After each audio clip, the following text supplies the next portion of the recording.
ఎవరైనా రాకాశి రసోనిది ఏ గడియల్లో పుట్టావేనైనా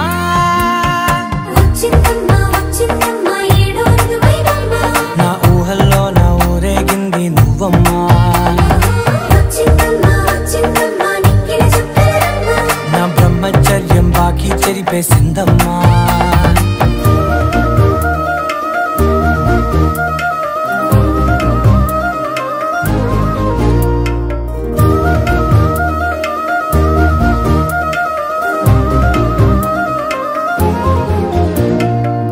ఏకాంతాలన్నీ ఏకాంతం లేక ఏకరువే పెట్టాయే ఏకంగా సంతోషాలన్నీ సెలవన్నది లేక మనతోనే కొలువయ్యే మొత్తంగా స్వాగతాలు లేని ఒంట్లో ఉండలేక విరహ